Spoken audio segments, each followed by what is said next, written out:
Au bord de la mer, vous avez sûrement marché déjà sur une pierre noire et sur une pierre blanche, et vous avez vu que la pierre noire est plus chaude parce que la pierre noire absorbe plus de lumière. Et du coup, j'ai une théorie sur la mélanine. Il y a un peu 3 types de mélanine. En vrai, 2 dans la peau, dans les cheveux, dans l'iris pour la couleur des yeux. Ces 2 types de mélanine, c'est le mélanine et la phéomélanine.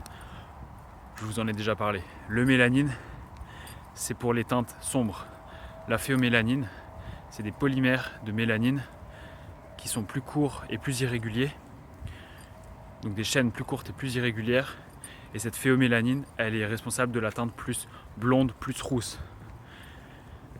Et la phéomélanine, elle absorbe beaucoup moins la lumière que le mélanine. En troisième, il y a la neuromélanine qui absorbe beaucoup la lumière, qui est fortement présente dans la substance noire dans le cerveau.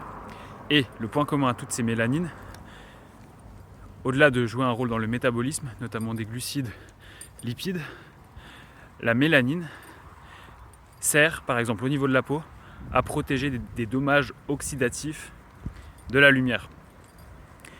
Donc en gros, quand on bronze, nos mélanocytes créent de la mélanine pour protéger les noyaux des kératinocytes qui sont à côté d'eux, pour que les kératinocytes ne deviennent pas des cancers comme carcinome épidermoïde, carcinome basocellulaire. Et au niveau de la substance noire, c'est pareil avec la neuromélanine. La neuromélanine, elle est synthétisée par les neurones et elle est faite pour protéger les neurones.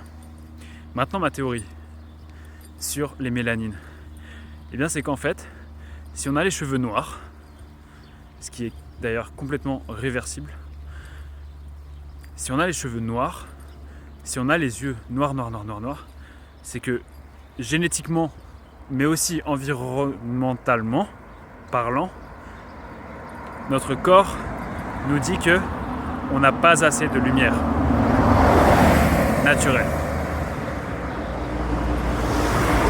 A l'inverse, si on est tout blond génétiquement, par exemple en Scandinavie, et bien là, notre corps nous dit génétiquement, c'est plus difficile de gérer la lumière, donc on la réfléchit.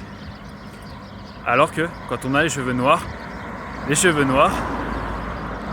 ils veulent absorber la lumière parce que il n'y en a pas assez dans le quotidien.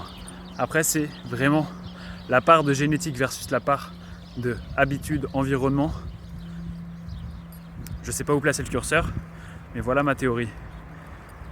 Si d'habitude, par exemple, ma mère, elle avait les cheveux blonds quand elle était petite, tout simplement parce qu'elle était à la lumière naturelle.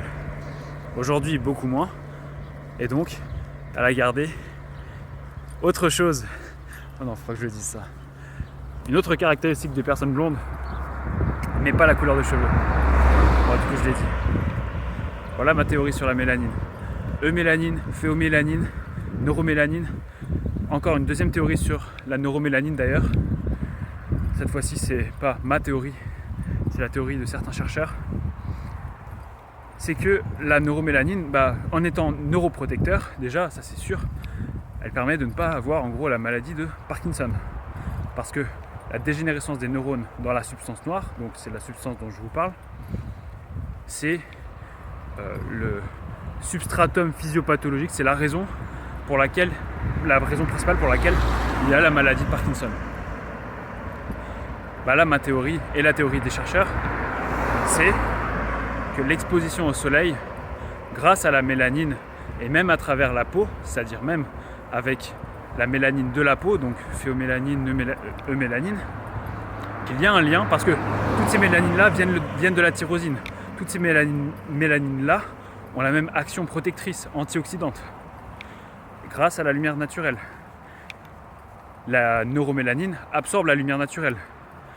Maintenant, la théorie, c'est